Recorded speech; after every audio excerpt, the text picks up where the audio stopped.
Production. झूम झूम हर कली बार बार कह चली, झूम झूम हर कली बार बार कह चली, आप जो पधार तो महक उठी गली गली। झूम झूम हर कली बार बार कह चली, झूम झूम हर कली बार बार कह चली।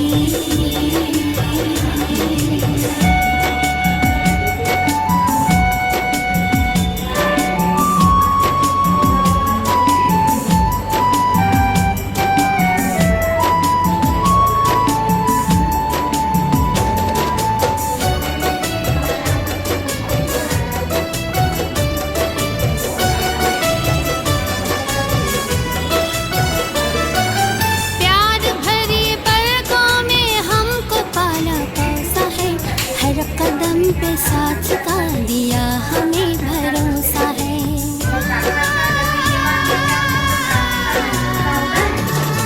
प्यार भरी पलकों में हमको पाला पोसा है, हर कदम पे साथ का दिया हमें भरोसा है। खुशनुमा है जिंदगी राह जैसे मखमली, आप जो पधारे तो महक उठी गली गली। झूम झूम हर कली बार बार कह चली, झूम झूम हर कली बार बार कह चली। और हम होली हंसों की सभा में ज्ञान सरोवर से जो पावन धरनी है बाबा की, वहाँ से होली हंस हमारे बीच में पहुँची है आदरणीय गीता दीदी जी। हम सभी इनका एक हाथ की ताली से या ताली से एक हाथ की ताली से सब इनका वेलकम करेंगे। गीता दीदी जी आप में से कई को परिचित होंगे, यूट्यूब पे भी आपने उनकी कई क्लासेस सुनी होंगी, और विशेष आप सूर्य भाई जी के जहाँ पर भी प्रोग्राम होते हैं तो आपका उनके साथ में जाना होता है।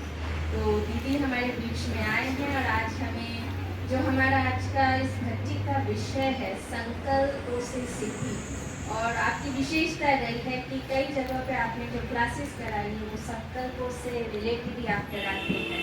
तो बिल्कुल मैच करती हुई आज की हमारी भक्ति की जो थीम है उस पर दीदी हमें बताएंगे। उसके पहले दीदी का मैं ब्रीफ में आपको परिचय देना चाहूँगी। ये विशेषता है कि इनका जन्म जो है वो बाबा के घर में, बाबा की गोद में, ईश्वरीय पालना में इनका पला। बचपन से जब आपने जन्म लिया, जन्म लेते आपके माता पिता जो हैं वो ज्ञान में चले। खाली माता पिता ही नहीं, पूरा परिवार भी आपके वाइब्रेशंस के थ्रू बाबा के संपर्क में आए। आप मुजफ्फरनगर जो यूपी में है वहाँ पर आपका जन्म हुआ, वहीं पर आपकी पढ़ाई लिखाई भी हुई। आपने डबल MA किया हुआ है संस्कृत और हिस्ट्री में, साथ ही साथ जर्नलिज्म में भी आपने ट्रेनिंग ले रखी है दिल्ली यूनिवर्सिटी से। बचपन से ही आप मेधावी छात्रा रही हैं पढ़ाई में, उसके साथ साथ भाषण प्रतियोगिता, वाद विवाद, डिबेट कंपटीशन, स्पोर्ट्स, इन सब में आपका बिल्कुल आप बढ़ चढ़ के भाग लेते थे। साथ ही साथ इससे पता चलता है कि आप इतने बड़े वक्ता भी हैं, तो आपकी वाणी में वो तेज है, वो ओज है कि जो बाबा का परिचय आप देश विदेश में भी देते आए हैं। साथ ही साथ दीदी ने बहुत सारे स्कूल, कॉलेजेस, यूनिवर्सिटीज़ जो कॉर्पोरेट्स होते हैं या जो इंडस्ट्रीज़ होती है वहाँ पर भी आपने डिफरेंट वर्कशॉप्स और सेशंस कराए हुए हैं। और जैसा कहा कि सूर्य भाई जी के साथ में पिछले 12 वर्षों से आप जहाँ भी भाई जी ट्रैवल करते हैं आप उनके साथ साथ देश और विदेश दोनों में आपका जाना हुआ है। और आपने 7 वर्ष तक ग्लोबल हॉस्पिटल जो हमारा ऊपर ज्ञान सरोवर माउंट आबू में है वहाँ पे भी आपने अपनी सेवाएं दी। और विशेष पीस ऑफ माइंड पर एक कार्यक्रम है जो आप सब परिचित होंगे या देखा होगा, वो है रूहानी सफ़र। वो भी बहुत पॉपुलर है, तो वो भी कार्यक्रम के आप कार्यकर्ता रही हैं। तो तो ऐसी महान आध्यात्मिक विभूति का हम हृदय से मोहम्मद खुर की इस बगिया में फिर से स्वागत करते हैं, अभिनंदन करते हैं। तो अब दीदी जी हमें बताएंगे संकल्पों की। जी, अभी आप सभी को पता हो कि हमारा जो स्टडी का कोर्स था वो कंप्लीट हो गया है। कौन सा चल रहा है? Revision, revise course. जब टीचर्स अपना कोर्स कंप्लीट करा लेता है तो टीचर्स की बारी ख़त्म हो जाती है। फिर किसकी बारी शुरू होती है? उसकी जैसी मेहनत होती है वैसे ही उसको मार्क्स और डिग्री मिलती है। तो हमारे परम शिक्षक की बारी जो है वो ऑलमोस्ट ख़त्म हो गई है। उसका कोर्स कंप्लीट हो गया है और अब हम जो उसके गॉडली स्टूडेंट्स हैं, हमारी बारी है। तो आज हम केवल इतना ही कहना चाहेंगे, केवल सुनना नहीं है बल्कि अप्लाई करने का डिमांड है। बाबा, समय और प्रकृति तीनों हमसे यही चाहते हैं कि अब जो सुनो उसे अप्लाई करो, एक्शन में आओ। सुना तो बहुत है, जन्म जन्मांतर से सुनते आ रहे हैं। बड़ी खुशी होती है जब माताएं और भाई ये बताते हैं कि हम 25 इयर्स से ज्ञान में हैं और 25 इयर्स में हमने एक बार भी मीठे बच्चे मिस नहीं किया। मीठे बच्चे, मुरली का पहला शब्द, बहुत ही सुंदर बात है, बहुत ही अप्रिशिएट करने जैसी बात है। परंतु ये आ जाता है कि जो मीठा बच्चा शब्द पहला ही हमने सुना वो अप्लाई कितना किया। 25 इयर्स से हम मीठा बच्चा सुनते आ रहे हैं, तो क्या मेरे मन, व्यवहार, कर्म में मिठास बढ़ी? मेरी सोच में मिठास बढ़ी? मन में शुभ भाव बढ़ा? दुर्भाव, नेगेटिव भाव खत्म हुआ? तो मीठा बच्चा सुनना सार्थक हुआ।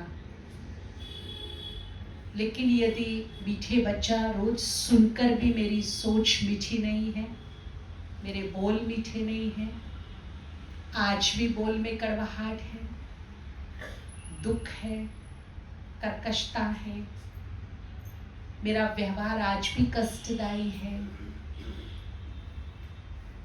कर्म आज भी ऊपर नीचे है, तो फिर ये जो स्वीट बच्चा मैं रोज सुन रही हूँ इसका कोई फायदा नहीं है। तो अब समय को भांपते हुए, समय को देखते हुए, जो समय हमें रोज नित्य नए एक इशारा दे रहा है, वो हमें ये कह रहा है कि सुनो जरूर पर अप्लाई भी करो। अप्लाई करना जरूरी है। अगर पहला ही शब्द मैंने अप्लाई नहीं किया तो बाकी के 4 पेज का क्या होगा, है ना? करना चाहिए कि नहीं? तो आज से हम एक लक्ष्य बनाकर रखेंगे कि जब मुरली सुने तो पहले ही शब्द को फोकस में रखेंगे कि आने वाले 3 महीने में हमारे अंदर की जो मधुरता है, अगर वो 20% है, 30% है, 50% है, तो आने वाले 3 महीने में वो 30 से 40% और क्या हो जाए, बढ़ जाए। और हम याद रखेंगे कि अगर मैंने 75 क्रॉस कर लिया तो मैं फर्स्ट डिवीजन में हूँ। फिर 75 क्रॉस मतलब कहाँ? First division. तो कोई भी आदत ना तो एक दिन में पड़ती है और ना ही एक दिन में छूटेगी। कोई भी रोग हो, एक नॉर्मल फीवर, फ्लू भी होता है तो वो भी कितना टाइम लेता है? 3 से 4 दिन, 5 दिन, हफ्ता भी लेता है। तो ये जो आत्मा के रोग हैं, इसमें जो कड़वाहट भरी है वो एक दिन में नहीं भरी है, बहुत लंबा वक्त लगा है उसमें। धीरे धीरे भरते भरते भरते एक संस्कार, एक आदत बन गई। और मैं चाहूं कि आज अभी इसी वक्त मैं ठीक हो जाऊं, टोटली स्वीट हो जाऊं, तो इम्पॉसिबल। और जब मैं ऐसा करती हूँ और मन चाहे रिजल्ट्स नहीं मिलते तो फिर मेरे अंदर निराशा आती है और फिर मैं पुरुषार्थ करना ही छोड़ देती हूँ। बहुत कोशिश कर ली पर नहीं होता। परंतु इस आदत को मिटाना है, इस बीमारी को मिटाना है, इसीलिए इलाज और परहेज और मेडिसिन सारी चालू रखनी है। बस करना इतना है कि एक मेरा दृढ़ संकल्प हो, एक विल पावर, बस, और कुछ नहीं। रोज अमृत वेले बाबा के सामने बैठकर जो भी कमी कमजोरी है मेरे अंदर, उनको छोड़ने की एक स्वेच्छा हो और एक पावरफुल थॉट हो मेरे मन में, विल पावर स्ट्रोंग हो। बस मेरा काम इतना ही है, बाकी वो कर लेगा अपने आप।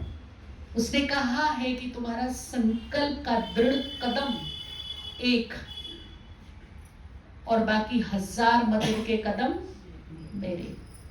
ये जो एक दृढ़ संकल्प का कदम है, ये मैं नहीं उठा पाती।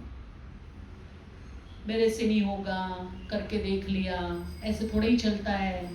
थोड़ा तो होता ही है ना, हम तो घर गृहस्थ में रहने वाले हैं ना भाई, हम सेंटर में थोड़ा ही है, हम समाज से दूर थोड़ा ही है।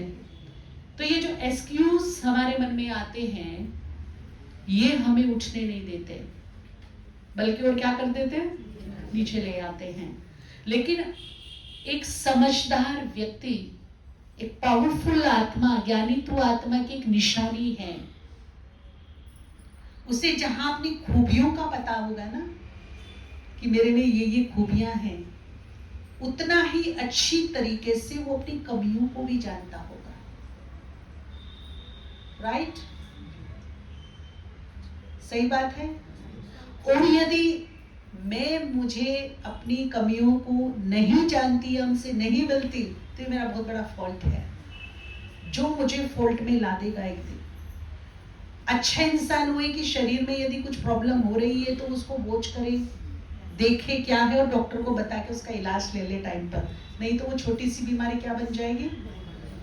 इसी तरह से जो आत्मा में कुछ कमी कमजोरी है सबके, यहाँ कोई संपन्न नहीं है, सब पुरुषार्थी हैं, सब प्रयासरत हैं, सब ठीक होने की राह पर चल रही है। भगवान आया इसीलिए, परफेक्ट कोई नहीं है, परंतु परफेक्ट होने का लक्ष्य भी तो होना चाहिए ना, होना चाहिए कि नहीं। परफेक्ट होने का लक्ष्य और परफेक्ट होने में जो बाधाएं आ रही हैं, कमी कमजोरी है, उन पर गौर, उन पर नजर। वो बीमारी है आत्मा की जो उसको वीक बना रही है, उसके स्टेमिना को खा रही है दिनों दिन। उन पर मेरी पैनी नजर होनी चाहिए कि अगर मेरे अंदर ये खूबी, ये विशेषता है, तो मेरे अंदर ये क्या है, कमी भी है। किसी में क्रोध करने की बहुत ज्यादा हो सकती, ज्यादा सोचने की, ज्यादा बोलने की, झूठ, निंदा, चुगली करने की, बहुत कुछ अलग अलग प्रकार से हो सकती है ना। बदला लेने की, ईगो की, लोभ बहुत है, लालच बहुत है ना? अलग अलग प्रकार की, सब में, जो मेरे में वो आप में नहीं हो सकती, जो आप में वो उसमें नहीं हो सकती। वो तो मैं ही चेक कर सकती हूँ कि क्या खामी है मेरे अंदर। तो आज यहाँ आए हैं एक नई शुरुआत के साथ, अपने में चेंजेस लाएंगे। और जब भी आँख खुले, खासकर सभी अमृत वेले तो उठते ही होंगे, उठना भी चाहिए। बहुत ही वंडरफुल इसके फायदे और चमत्कारिक रिजल्ट्स हैं। बाबा के सामने बैठकर 3 महीना एक संस्कार पे काम करना है, और ज्यादा से ज्यादा 3 या 4 संस्कार ही हमारे आइडियल होते हैं, ज्यादा नहीं है। हम सोचे कि हमारे अंदर सारे ही संस्कार आइडियल वाले, अच्छे संस्कार भी हैं, देव संस्कार भी है मेरे अंदर, लेकिन 3 और या 4 बड़े पावरफुल आइडियल संस्कार होते हैं। अगर हम उन पे 3 महीना काम कर ले तो बहुत इजीली चेंज हो जाएंगे। बस करना क्या है, बदलाव की इच्छा, बदलाव का एक दृढ़ संकल्प, और बाकी बाबा करेगा। इतना भी नहीं कर सकते क्या जी? करेंगे कि नहीं? इतना तो हो सकता है ना, ठीक है ना। जो मुझ पर और मेरे परिवार पर, मेरी खुशी पर, मेरी सफलता पर, मेरी आन बान शान पर भारी पड़ते हैं। अगर इनमें चेंजेस आ जाए, इनमें से पॉजिटिव सुधार आ जाए, तो मेरी पर्सनैलिटी कहां से कहां डेवलप हो सकती है। जो बाधा बनी हुई है, जो रुकावट बनी हुई है, तो अब समय हमें इशारा दे रहा है। पिछले 3 वर्षों से हम देख रहे हैं, कोरोना काल हमने एक फेज को देखा है अच्छी तरीके से। एक ट्रेलर हमारे सामने आया और ये दर्शा गया कि एक छोटा सा वायरस किस तरह से पूरे विश्व को अपनी चपेट में ले सकता है, पूरे प्रशासन को, पूरे साइंस, चाहे वो मेडिकल साइंस हो, चाहे कोई भी, उसको फेल कर सकता है। जहां इंसान लाचार और बेबस हो सकता है पूरी तरह से। अभी प्राकृतिक आपदाओं के हम नए नए रूप देख रहे हैं।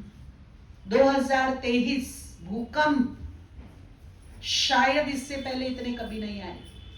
एक भय की स्थिति बनती जा रही है लोगों के जीवन में। क्लाइमेट चेंजेस देखिए, आंध्र प्रदेश जैसा ग्लेशियर बहुत तेजी से पिघल रहा है और आने वाले 1 या 1.5-2 साल में उसका पिघलना तय है ग्लोबल वार्मिंग की वजह से।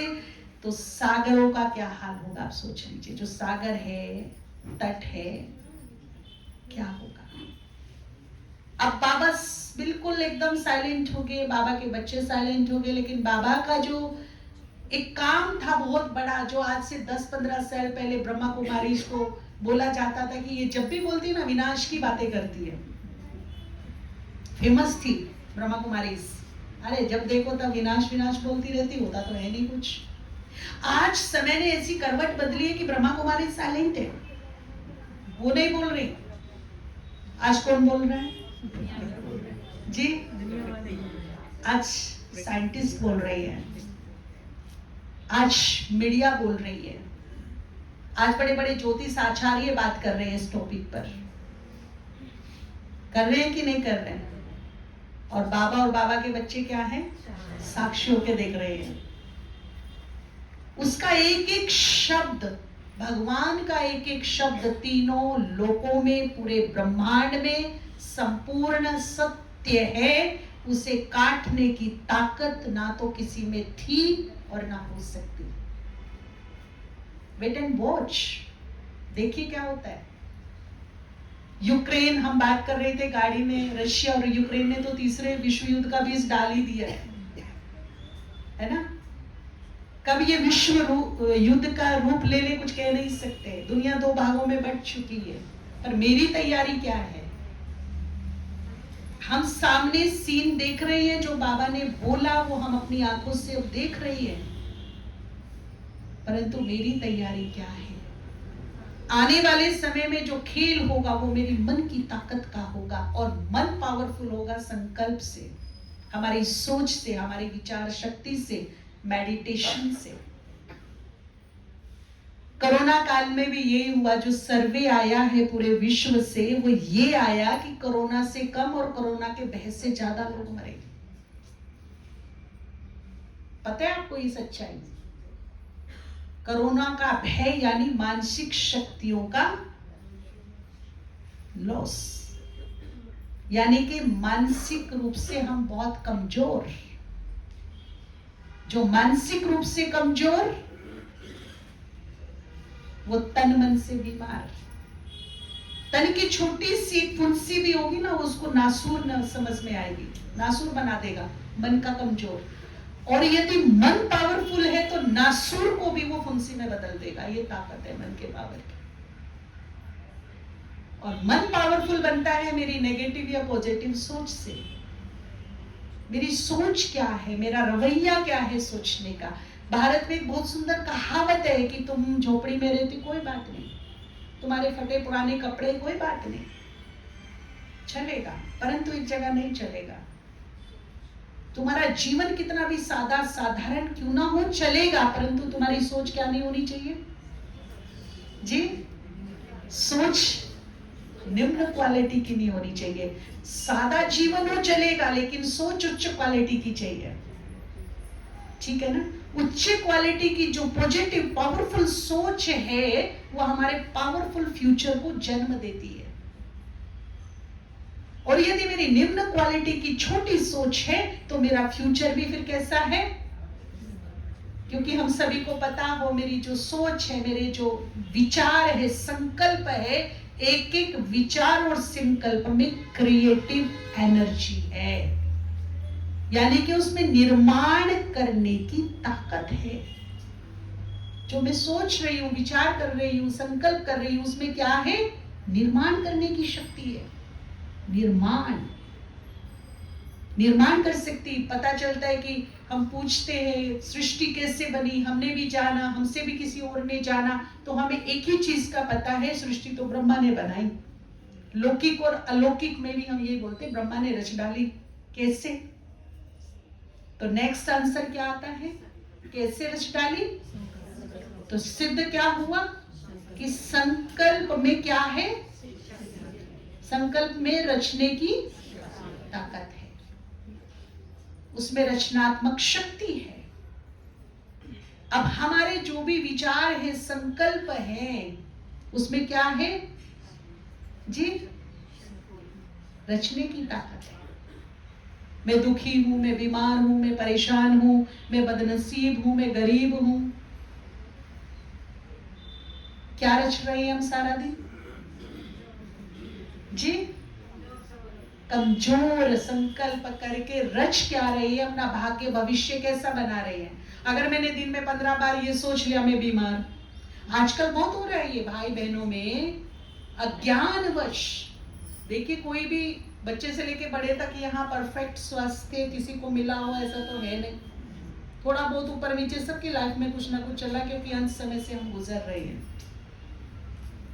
छोटे से लेके बड़े तक चल रहा है सब, परंतु इसे हम चैलेंज के रूप में ले, मन पर ना आने दे। मेरा मन बीमार ना हो, तन भले हो। अगर मेरा मन बीमार ना हुआ ना तो तन की बीमारी 100% जाएगी, लेकिन तन की बीमारी को यदि मैं मन पे ले आई तो फिर आप सुप्रीम सर्जन से भी इलाज करा लीजिए, नहीं होगा, क्योंकि माइंड सेट मेरा उल्टा बन चुका है। तो एक तो जो हमारे अंदर ये नेगेटिव बोलने की आदत है ना, किसी का फोन आया कैसे हो जी, क्या बताऊं, बस चल रही है गाड़ी, क्या हुआ, बीपी बहुत लो, डाउन, शुगर, घुटनों में दर्द, कमर ने तो मार ही डाला, बस सिर दर्द तो 3 दिन से जा ही नहीं रहा, पेट में इतनी गैस की बात मत पूछो, फलाना चूरन, ये टैबलेट कुछ असर नहीं कर रहा, तू बता कुछ है क्या तेरे पास?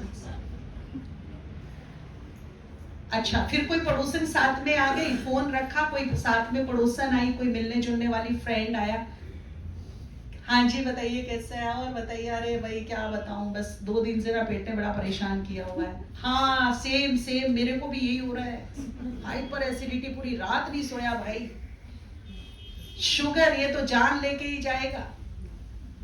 अच्छा, तीसरा फिर घर में बेटा जॉब से आता, मम्मी नमस्ते, पापा गुड इवनिंग, कैसे हो? क्या बताऊं बेटा, पूरा दिन हो गया आज तो।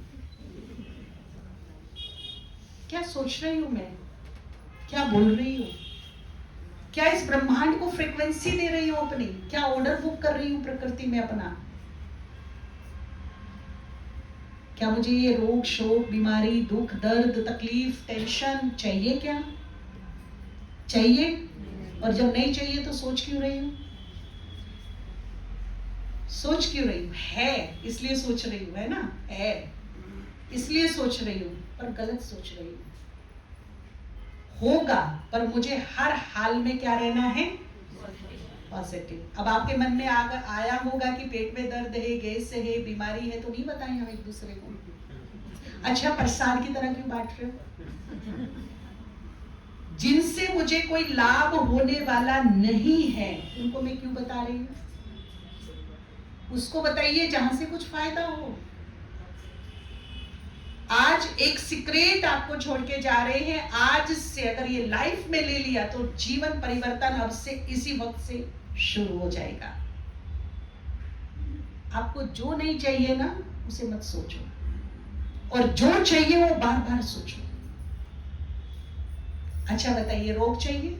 हाँ या ना में जवाब दीजिए। रोग, टेंशन, परेशानी, दुख, अशांति, असफलता, निराशा, हताशा,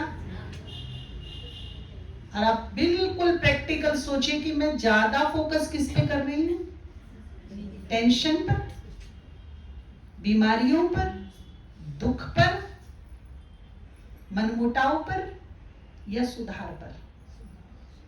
बिल्कुल ईमानदारी से अपने आप ही इसका आंसर लीजिए कि मैं कर क्या रही हूं। जो नहीं चाहिए वो मैं ज्यादा फोकस कर रही हूं और वो मेरे जीवन से अब वो निकल नहीं रहा है। क्यों? क्योंकि मैंने उसे तथास्तु बोल दिया है। जो मैं ज्यादा सोचूंगी वो ही मेरे साथ होगा, क्योंकि मेरी सोच में निर्माण करने की ताकत है। चाहे वो पॉजिटिव सोच है या फिर वो, अब मन में थॉट ये आ रहा होगा कि नहीं सोचे क्या, फिर बीमारी है तो नहीं बताएं किसी को, बताइए। घर में एक सदस्य होगा जो आपको डॉक्टर के पास ले जाएगा या जो आपको मेडिसिन अवेलेबल कराएगा, सभी नहीं है। और बताने का तरीका बीमार होने का नहीं, ठीक होने का होना चाहिए। मेरे को बहुत तेज बुखार है, मैं क्या करूं, मेरे सर फट रहा है, मेरा बॉडी बदन हो रहा है, बदन पेन हो रहा है, बॉडी पेन हो रहा है। अगर मैं इस तरह से मैं मर रही हूं, कूल रही हूं, एक नेगेटिव माहौल बना के खड़ा कर दिया है मैंने, टेंशन में आ गए सब घर वाले, तो आपको वाइब्रेशन, जो जितने भी एटमॉस्फेयर में बुखार के जर्म्स है ना, वो सब आपकी तरफ अट्रैक्ट हो रहे हैं। और दवाई को जितनी तेज असर करना चाहिए वो बहुत स्लो कर रही है, क्योंकि जर्म्स सोरे में और ज्यादा आ गई है। उस भय ने, उस सोच ने एटमॉस्फेयर के सारे जर्म्स को क्या कर लिया है? अट्रैक्ट कर लिया है।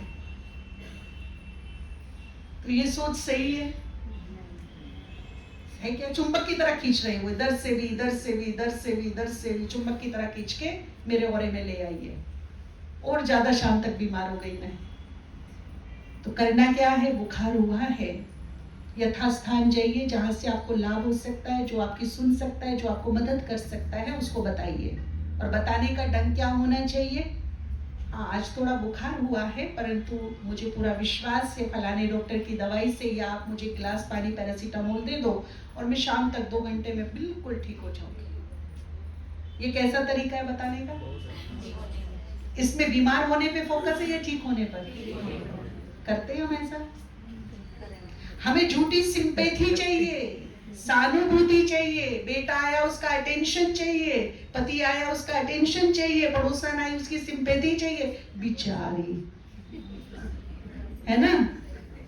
और मैं फिर बिचारी ही हो जाती हूँ, मेरा कोई चारा नहीं चलता। बिचारी हूं कि शिव शक्ति हूं? शिव से जुड़ी हुई कौन हूं? शक्ति। और शिव पे से यदि ई की मात्रा हटा दो तो क्या बन जाता है? और ये ई की मात्रा किसको दर्शाती है मालूम है? ताई, नानी, मामी, चाची, काकी, आई, अम्मी। जब ई की मात्रा चढ़ती तो मात्र शक्ति का प्रदर्शन होता है, और जब ये शिव पर चढ़ती है तो वो सबसे ब्रह्मांड की पावरफुल सत्ता बन जाती है। और ये मात्रा हटा दो तो वो शव बन जाता है शिव से। कितनी बड़ी ताकत बैठे हो आप।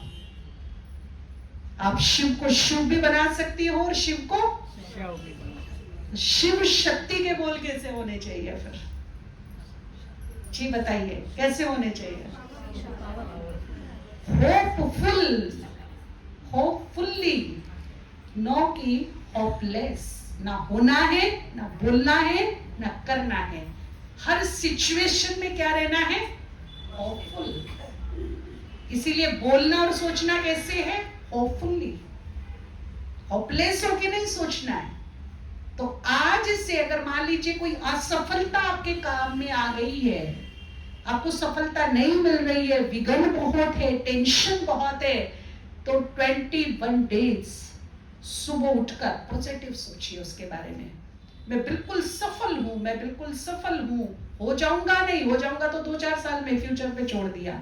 मुझे आज अभी वर्तमान में रिजल्ट चाहिए, तो सोचना क्या है?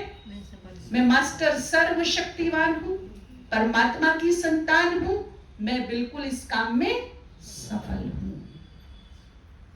ज्यादा भी नहीं, आप 55 टाइम्स सोचिए ऐसा। एक ब्रह्मांड को पावरफुल पॉजिटिव एनर्जी दीजिए, उसको काम करने दीजिए कायनात को। कोई भी नेगेटिव मत छोड़िए उसमें, होपफुली रहिए और आप देखिए 21 डेज से पहले ही आपको सफलता मिलनी शुरू हो जाएगी। रास्ते, साधन, व्यक्तियों का साथ सहयोग मिलना शुरू हो जाएगा। करके तो देखिए एक बार, बशर्ते जब आप ये प्रयोग कर रहे हो इसमें कोई भी नेगेटिव थॉट ना हो, ठीक है ना। बहुत सारी आरोग्य तत्व मेरे अंतर मन में समाये हुए, आरोग्य शक्ति समाई हुई है। एक मेरे मानसिक रूप से जो आरोग्य शक्ति उसको मैं एक्टिवेट करूं, और दूसरा में जिस भी स्वरूप में मुझे बाबा की मदद चाहिए उस स्वरूप को इमर्ज करूं। इसीलिए भारत में ना अलग अलग प्रकार के अलग अलग काम के मंदिर बने हुए हैं यादगार में। कोई अमरनाथ है तो वहां कुछ और मान्यता है, सोमनाथ में कुछ और है, विश्वनाथ में कुछ और है, महामृत्युंजय में कुछ और है, ठीक है ना। एक वेदों का वेद वैद्यनाथ मंदिर, उसकी मान्यता कुछ और है। अब मान लीजिए मुझे बिगड़ी को बनाना है और मैं शांति के सागर को याद करूं तो अगर मैं उसी स्वरूप में उसको विजुअलाइज करूंगी, उसका आवाहन करूंगी, तो वही शक्ति, वही वाइब्रेशन उसके मुझे मिलने शुरू हो जाएंगे। मान लीजिए मैं बहुत रोगी हूं तो मैं वेदों के वेद वैद्यनाथ सुप्रीम सर्जन आओ पधारो, अपनी फ्रीक्वेंसी, अपने वाइब्रेशंस मेरे को दो, तो वही वाइब्रेशंस मिलने शुरू हो जाएंगे। विघ्न बहुत हैं तो हे विघ्न हरता आइए, तो वो जो अपना रूप लाएगा उसमें से विघ्न हरने के जो वाइब्रेशन से वो मुझे मिलने शुरू हो जाएंगे। दुख बहुत है, हे दुख हरता सुख करता, उसके स्वरूप को ध्यान में लीजिए, तो दुख हरने की जो पावरफुल प्रकंपन उससे मिलेंगे और सुख हमारे पास आना शुरू हो जाएगा। अब हार्ट में बीमारी और लीवर वाले के पास पहुंच जाइए तो क्या होगा? प्रॉब्लम हार्ट में है और डॉक्टर लीवर वाला है तो लीवर को भी बिठा देगा फिर वो, है ना। तो जिस स्वरूप में मैं, जिस भी स्वरूप की मुझे जरूरत है उस स्वरूप में मैं उसको विजुअलाइज करूं, वही तरंगे, वही वाइब्रेशन उससे लूं, बहुत जल्दी काम होगा। तो जो नहीं चाहिए वो आज से जी बोलिए, और जो चाहिए वो बार बार सोचना है। हमारी गुलजार दादी को बहुत साल पहले, बहुत साल, मुझे लगता है 35, 38, 40 साल पहले की बात है, 35 साल तो हो गए होंगे लगभग, कैंसर डिक्लेयर हुआ। और उस समय भारत में बहुत अच्छी ट्रीटमेंट नहीं थी कैंसर की, विरला किसी किसी को एक एक दो को कहीं कहीं होता था, सभी को आज की तरह नहीं था, इतना इलाज भी संभव नहीं था। दादी का वो स्वरूप देखा जो एक महान योगी के बारे में बताया गया है, स्टेबल।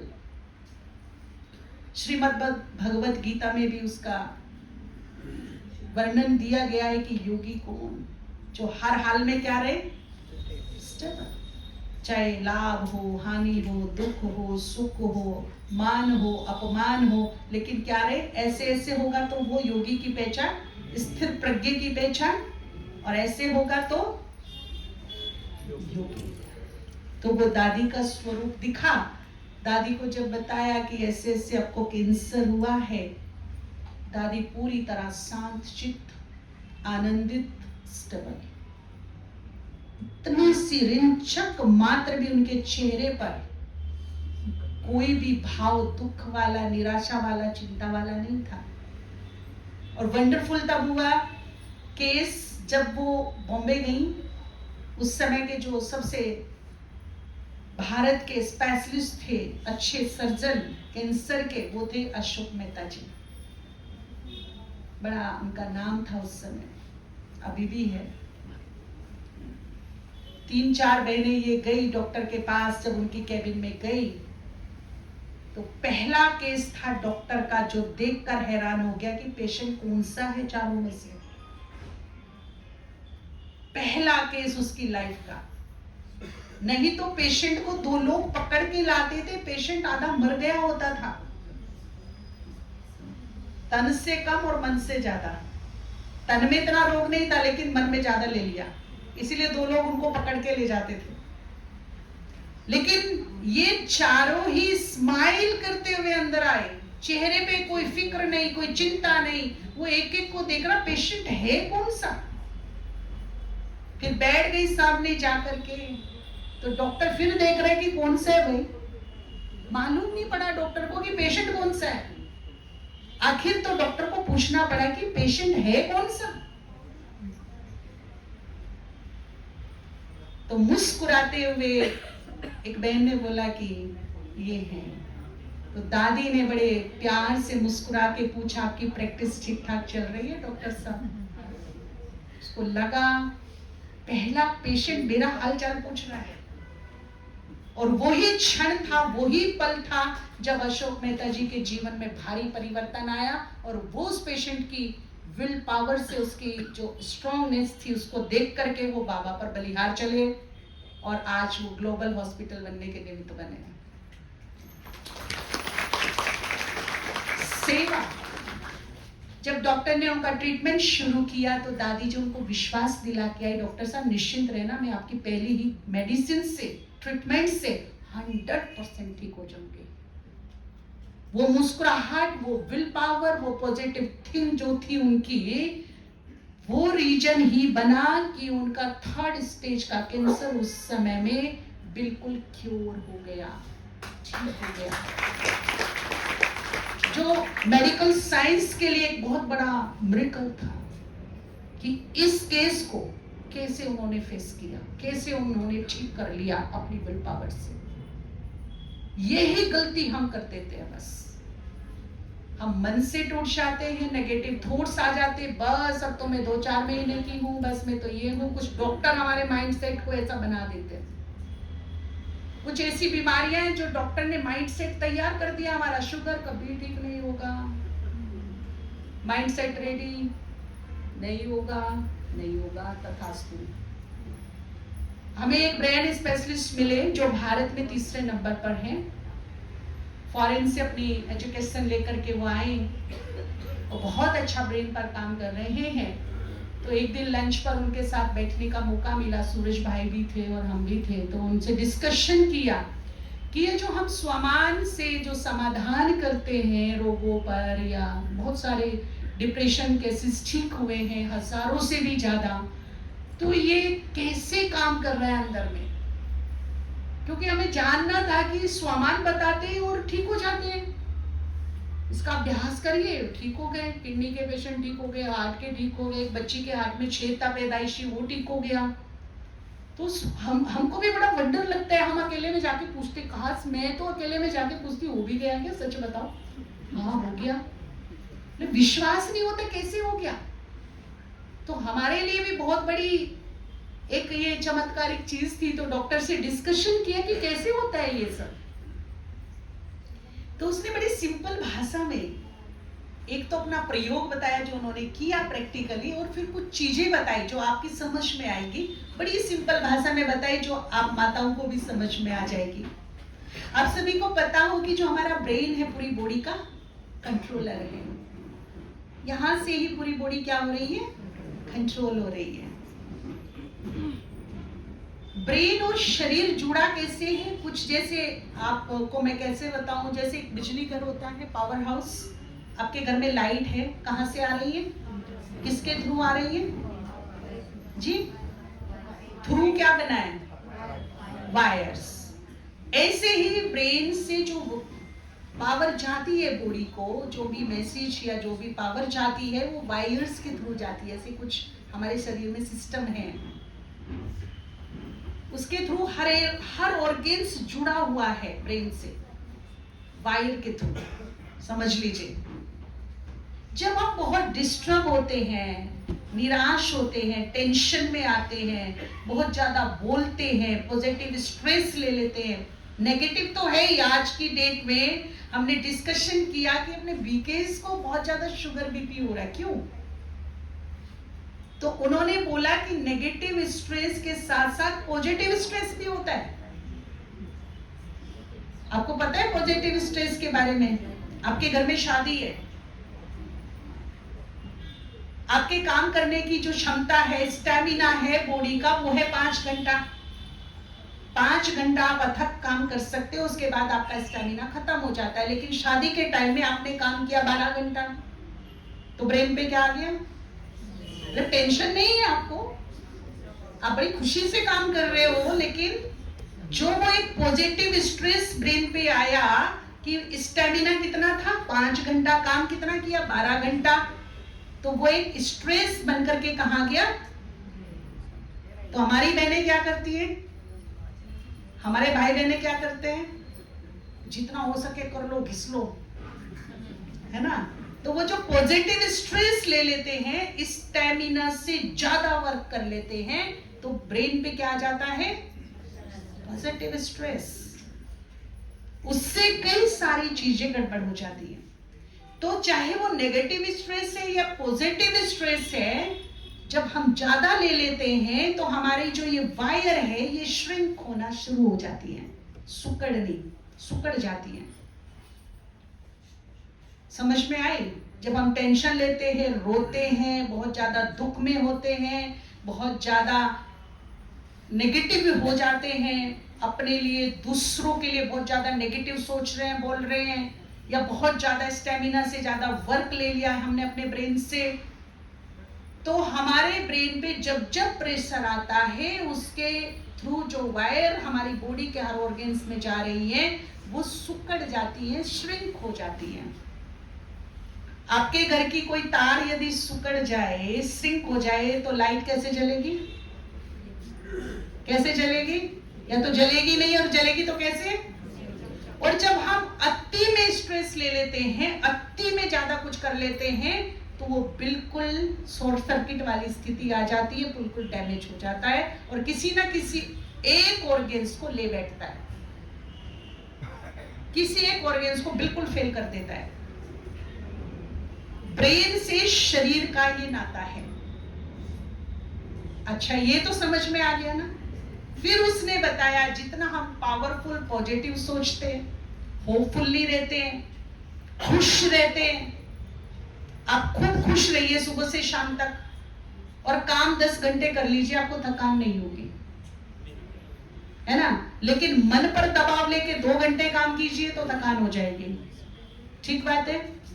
तो उन्होंने क्या बोला कि जब हम बहुत खुश रहते हैं, पॉजिटिव पावरफुल सोचते हैं, तो बहुत तेजी से करंट इन वायर में जाती है, और जो श्रिंक हो चुकी वायर्स हैं वो क्या हो जाती है? खुल जाती है, और उसके थ्रू जिस ऑर्गन्स को जितनी करंट मिलनी चाहिए उसको मिलती है और वो ठीक हो जाता है। बस इतना सा खेल है। समझ में आ गई? अपने शरीर को ठीक रखना है तो क्या करना है? वायर्स को श्रिंक होने नहीं देना। श्रिंक होने के तरीके ये है, उसको खोलने का तरीका ये है। पॉजिटिव, खुश, पावरफुल थॉट्स, जिसको हम कहते हैं स्वमान का अभ्यास। जब हम स्वमान का अभ्यास करते हैं तो हमारी आत्मा से जो वाइब्रेशंस निकलते हैं पावरफुल, वो सबसे पहले हमारे ब्रेन में पहुंचते हैं। ब्रेन को वो जो बैलेंस बिगड़ गया, पहले उसको बैलेंस में लाते हैं, फिर वो जो श्रिंक हो गई है वायर उसमें पहुंचते हैं, और फिर जिस ऑर्गन्स पे वार हुआ है वो धीरे धीरे क्या हो जाता है? ठीक हो जाता है। तो उसने ये रिसर्च किया एक ऐसे पेशेंट पर जो 20-21 साल का एक बच्चा था। एक एक्सीडेंट में वो बेड पर आ गया, उसकी कुछ ऐसी प्रॉब्लम हुई कि यहां से जो नीचे का हिस्सा था वो वर्क नहीं कर रहा था। अच्छे अच्छे डॉक्टर्स को दिखाया, सभी ने मना कर दिया, हाथ खड़ा कर दिया कि ये ठीक नहीं होगा, यही अब इसकी लाइफ है, ये अपने पैरों पर कभी भी नहीं चल पाएगा। अच्छा, उसने और डॉक्टर ने सोचकर अपना माइंड सेट क्या बना लिया था यहां पर? मैं कभी ठीक। अब चाहे उसे संजीवनी भी दे दो, जब तक उसका माइंड सेट रीसेट नहीं होगा तब तक उस पर वो काम नहीं करेगा। 2 साल बीते, 3 साल बीते, आखिर इस डॉक्टर के पास आए। ये कुमार भाई हैं, ज्ञान में चलते हैं, ब्रेन के अच्छे स्पेशलिस्ट हैं। तो उन्होंने इस पे एक रिसर्च किया सबसे बड़ी मेहनत की उसके ब्रेन को रिसेट करने में, माइंड को। जो उसके अंदर ये बैठ गया था कि मैंने एक से बढ़ के एक डॉक्टर को दिखा लिया और सबका यही कहना है रिपोर्ट्स देखकर कि ये कभी ठीक नहीं होगा, उसके इस विश्वास को खत्म किया। और उसमें उसको कम से कम 15-20 दिन लगे ये उसके माइंड सेट को सेट करने में कि तुम ठीक हो सकते हो, मैंने इससे भी क्रिटिकल पेशेंट ठीक किए हैं भाई, तुम भी ठीक हो सकते हो। ये पॉजिटिव माइंड सेट बनाने में उसको 15-20 दिन लगे खाली। पहले उसने यही उसका सेट किया ब्रेन, उससे पहले कोई ट्रीटमेंट नहीं। जब उसको ये कॉन्फिडेंस हो गया कि मेरे से भी क्रिटिकल पेशेंट इसने ठीक किए हैं तो मैं भी ठीक हो सकता हूं, तब ट्रीटमेंट चालू हुआ। उसको रोज एक ड्रिप लगाते थे बोतल, उसमें एक इंजेक्शन डालते थे। जब वो इंजेक्शन डालते थे तो उसको बताते थे कि ये फॉरेन से मंगाया है, इंडिया में तो अवेलेबल नहीं है और इसकी कीमत है 75,000। परंतु हॉस्पिटल आपको हेल्प कर रहा है, आपको टेंशन लेने की जरूरत नहीं है। हम आप पे रिसर्च कर रहे हैं, आपको ठीक कर रहे हैं, ये हमारी रेस्पॉन्सिबिलिटी है। आपको टेंशन लेने की जरूरत है, आपका फ्री इलाज हो रहा है। 15 दिन वो बोतल उसको लगाया और 15 दिन वो इंजेक्शन उसको दिखाया, लगभग 15 दिन या 8 दिन कुछ ऐसा था। और जब वो इंजेक्शन डालते तो बार बार उसको बताते कि ये यहाँ तो मिलता भी नहीं, बहुत रेयरली मिलता है, बड़ी मुश्किल से आपका नसीब अच्छा तो आया है, और यही इंजेक्शन से वो क्रिटिकल पेशेंट ठीक हुए, इसी से तुम भी ठीक होगे, ये मैं अब बोतल में लगा रहा हूँ। 75,000 है ये भाई। ठीक है, वो उसको ऐसे देखता था, इतना महंगा इंजेक्शन, पक्का ठीक हो जाऊंगा, तो इसी से ठीक हुए लोग। और वंडरफुल चीज ये थी कि वो वीडियो बना के लाए थे उस पेशेंट का, जब वो आए तो व्हील चेयर पे आए थे। हाथी हो चाहे वो बड़े भी हो गए हैं, उनको बहुत अच्छे शब्दों से संबोधित कीजिए आप। अक्सर करके क्या होता है, आजकल माताएं बहनें शहरों में, खासकर बड़े शहरों में जॉब करती हैं, मोस्टली कुछ हाउसवाइफ होती है तो सुबह सुबह बहुत बिजी होती है, घर का काम, नाश्ता बनाना, टिफिन तैयार करना। तो होता क्या है, बेटे को बेटी को एक बार तो बड़े प्यार से कहेंगे, उठ जा बाबू, उठ जा राजे, फिर तीसरी बार उठ जा जल्दी उठ जा, छोटी बार उठता है कि नहीं, रोज खून पीता है, कुंभकर्ण की औलाद है ना। तो जब उसका सबकॉन्शियस माइंड ओपन हुआ, आंख खुली, तो पहली आवाज कौन सी पूछी, कुंभकर्ण की औलाद खून पिया, पूरी जिंदगी जिएगा, तथास्तु कर दिया। इसीलिए माता को प्रथम गुरु बोला जाता है, क्योंकि प्रथम आवाज माँ लगाती है अपने बच्चे को। वो किस तरीके से लगाती है, वो उसका व्यक्तित्व चरित्र सब बना सकती है। जीजाबाई ना होती तो शिवाजी ना होते, आपको पता होना चाहिए। बाबा सुबह उठाते तो कैसे उठाते हैं, एक बार प्यारे बच्चे उठ जा, मीठे बच्चे उठ जाए, कुंभकर्ण उठ, ऐसे एक ही गीत बजता है, अमृत वेला शुद्ध पवन है, लाडले उठ जा, लाडले उठ जा, लाडले उठ जा, लाडले कह के लाड भर दिया अंदर, प्यारा जीवन बना। तो हम अपने बच्चों को इस तरह उठाएंगे जैसे बाबा उठाता है। जो हम अपने बच्चों को देखना चाहते हैं, उन्हीं शब्दों से उन्हें संबोधित करें। एक घर में हम गए तो एक माता कह रही हो बिच्छू, आपने ये नाम रखा, एक ने दाऊद नाम रखा। 33 करोड़ देवी देवता इस भारत में रह के गए, तुम्हें दाऊद मिला है नाम रखने को। इस नाम में एनर्जी कैसी है सोचिए, बिच्छू में कैसी एनर्जी है। एक ने तो परमानेंट शैतान की औलाद, तो यानी कि उसका बाप भी शैतान, बेटा भी, तो तुम उनको महान होने की तो कल्पना ही नहीं कर सकती हो ना, है ना। ऐसे ऐसे शब्दों से हम अपने बच्चों को पुकारते। और बाबा क्या कहता है, देखिए बाबा से सीखेंगे हम। बाबा के सामने करेले से भी कड़वा बच्चा बैठा रहता है। बाबा को पता है बहुत कड़वा है संस्कारों से, बड़ी कड़वाहट है इसकी वाणी में, इसकी सोच में, इसके व्यवहार में, लेकिन बाबा क्या बोलता है, और मीठे मीठे मीठे मीठे बोलकर उसके अंदर क्या भर देता है? सीखेंगे ना कैसे बोलना है मुझे अपने परिवारों के सदस्यों के साथ, जैसा मैं उनको देखना चाहती हूँ उन्हीं शब्दों से बोलो। जीजाबाई ने यही तो किया। जब वो उनको जगाती थी शिवाजी को, तो उन्हीं शब्दों से उनको उच्चारित करती थी जो उन्हें वो देखना चाहती थी। मेरे चरित्रवान बेटा उठ जा। शिवाजी जैसा चरित्रवान हीरो एक्टर है कोई? इतना चरित्रवान राजा। मेरे बुद्धिमान बेटा उठ, मेरे शक्तिशाली बेटा उठ जा, मेरे वीर पुत्र उठ जा, मेरे विजयी बेटा उठ जा। जो जो शब्दों से उसको उठाया, जो जो शब्द उसके अंतर मन में पहली आवाज बनकर घुसे, वही उसका व्यक्तित्व, वही चरित्र, वही उसका जीवन बना। तो ये संकल्प की बहुत बड़ी ताकत है कि हम अपने बच्चों के अंदर, अपनों के अंदर कौन से थॉट्स डाल रहे हैं। जो डालेंगे वही उनका जीवन बनेगा। शैतान बोलोगे शैतानगिरी बढ़ती जाएगी, बुद्धू बोलोगे बुद्धूपना दिनों दिन बढ़ता जाएगा। ऐसी बहुत माताएं हैं जिनके बच्चे बहुत बुद्धू थे। एक साइंटिस्ट भी हुए ना, स्कूल से ही निकाल दिया था कि बड़ा डल बुद्धि है ना आज तक। लेकिन माँ ने हर दिन यही सोचा, हर दिन यही बोला, मोटिवेट किया, मेरा इंटेलिजेंट बेटा, मेरा जीनियस बेटा, मेरा बुद्धिमान बेटा, और वर्ल्ड का नंबर 1 साइंटिस्ट बना के छोड़ दिया उसे डल बुद्धि को।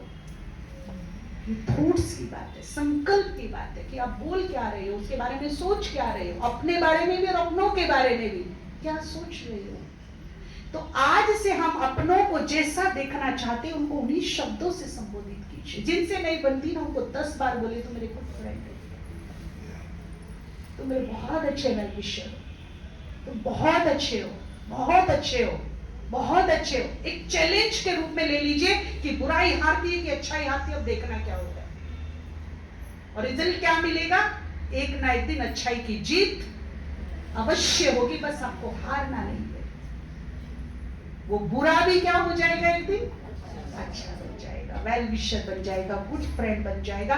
पर एक की चेंज जरूरी है, और वो चेंज मेरे से शुरू होगी। बाबा का ज्ञान ये कहता है स्व परिवर्तन से ही क्या होगा, हम दूसरों को बदल सकते हैं। अगर हमने स्वयं में परिवर्तन नहीं किया, स्वयं की सोच में बदलाव नहीं लाया, तो हम दूसरों को भी नहीं बदल सकते।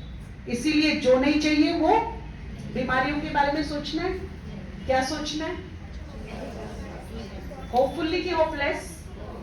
लाइलाज बीमारी भी बता दी ना किसी ने, मुस्कुराते हुए हम ठीक हो जाएंगे, हम ठीक हो जाएंगे, हम ठीक हो जाएंगे। उसी समय जितने भी आरोग्य तत्व पूरे ब्रह्मांड में हैं, उन्हें मैं खींच लूंगी और वो मुझे ठीक करना शुरू कर देंगे। माइंड सेट रोंग नहीं बनाना कभी। हमेशा अपना माइंड सेट पॉजिटिव रखना है, पॉजिटिव। हर हाल में ठीक हो जाएंगे, हर हाल में हो जाएंगे। ऐसे ही साधन, डॉक्टर, दवाई, इंसान आपको मिलेंगे रास्ते में, ठीक है ना। तो हर हाल में कोई टेंशन है, कोई कारोबार में असफलता है, कोई विघ्न है, कब पीछा छोड़ेंगे भगवान, मेरी किस्मत कैसी थी, नहीं, बाबा का साथ है, सर्वशक्तिवान का हाथ सर पर है। ये प्रॉब्लम तो जाएगी ही, इसे तो जाना पड़ेगा ही। तो क्या होगी वो उसी क्षण क्या होनी शुरू हो जाएगी, आउट। पता नहीं कब जाएगी, पता नहीं मेरी जान लेके जाएगी। तो फिर क्या हो रहा है, तथास्तु।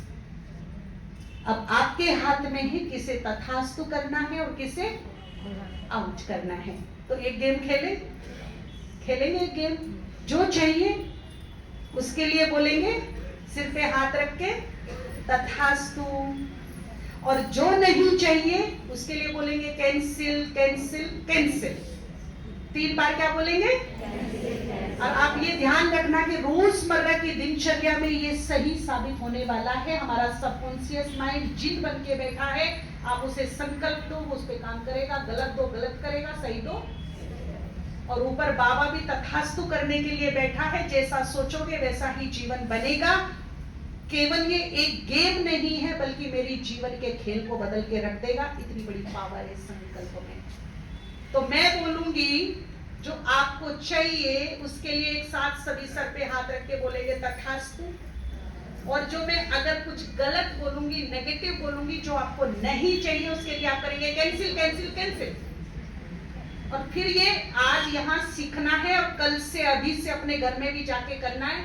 जो नहीं चाहिए वो थॉट मन में आ रहा है तो आप क्या करेंगे? Cancel cancel cancel. उसके लिए पॉजिटिव सोचेंगे तुरंत, ठीक है ना? तो रखिए सर पे हाथ। अब जो ध्यान से सुनिएगा मैं क्या बोल रही हूँ। तथास्तु सर पे हाथ ऊपर रख के फिर क्या बोलना है? और ये समझ लीजिए कि पूरा ब्रह्मांड देख रहा है, जो आज आप तथास्तु बोलेंगे वो हो जाएगा। अब सोच समझ के तथास्तु करना सर पे। रखिए फिर से हाथ रखो। सुख, एक साथ बोलिए सर पे, इतना हाथ ऊपर उठा के फिर नीचे रखिए। सुख, शांति, खुशी, स्मृति, सम्मान, अपमान।